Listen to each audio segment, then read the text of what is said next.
Bonjour à tous. Attention, c'est une œuvre capitale que j'ai décidé de commenter aujourd'hui. Je poursuis en effet la série « J'ai lu un livre » avec l'ouvrage « Décadence » de Patrick Buisson, auteur malheureusement décédé puisqu'il nous a quittés le 26 décembre 2023. Si je connaissais Patrick Buisson, je n'avais jusqu'à présent jamais eu l'opportunité de lire un de ses livres.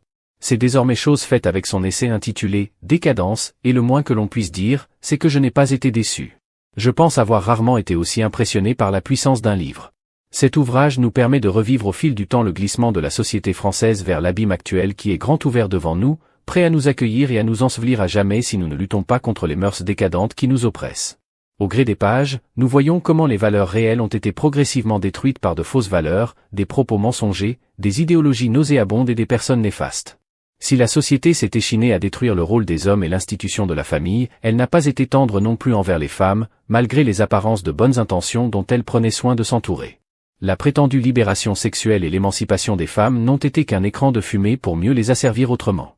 Le corps est devenu une marchandise, cette dérive illustrant d'ailleurs parfaitement l'évolution de la société qui tend à vouer un culte au commerce dont le moteur principal repose sur un hédonisme exacerbé.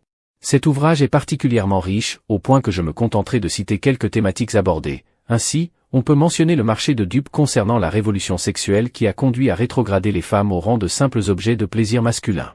Il est aussi possible de citer les attaques contre la famille et la volonté de la remplacer par d'autres modèles.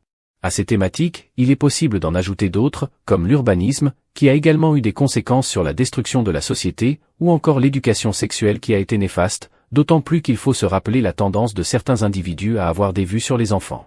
Je pense en particulier à un homme politique qui avait fait des déclarations scandaleuses dans le passé et qui a encore pignon sur rue, puisqu'il commente encore l'actualité française depuis l'étranger sur des chaînes d'actualité.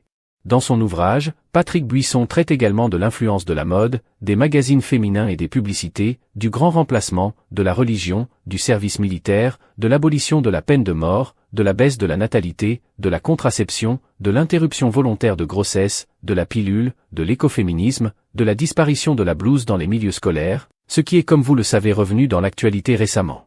Patrick Buisson évoque aussi le silence entourant l'écart d'âge entre Emmanuel et Brigitte Macron, en particulier le fait qu'il était mineur au début de leur liaison. Cette évocation vient après le traitement de l'affaire Gabrielle Russier, enseignante qui, à la fin des années 60, a été incarcérée pour avoir eu une relation avec un élève mineur. Elle écopa d'une année de prison et n'obtint plus de poste dans l'éducation nationale, ce qui la poussa à mettre fin à ses jours au gaz. J'avais noté ces différentes thématiques lors de la lecture de ce livre, mais je dois avouer que cet inventaire n'est pas suffisant.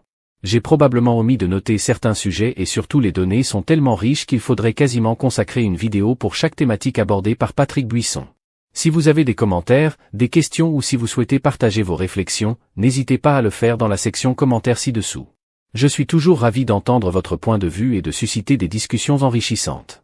Si vous avez apprécié cette vidéo, n'oubliez pas de cliquer sur « J'aime », de vous abonner à ma chaîne pour ne manquer aucune future vidéo et de consulter mon site internet pour accéder à du contenu exclusif. Pour ceux qui souhaitent soutenir mon travail et m'aider à continuer à produire des vidéos de qualité, je vous adresse un immense merci par avance. Chaque soutien compte. Je vous remercie d'avoir consacré votre temps à visionner cette vidéo. À très bientôt pour de nouvelles vidéos extraordinaires.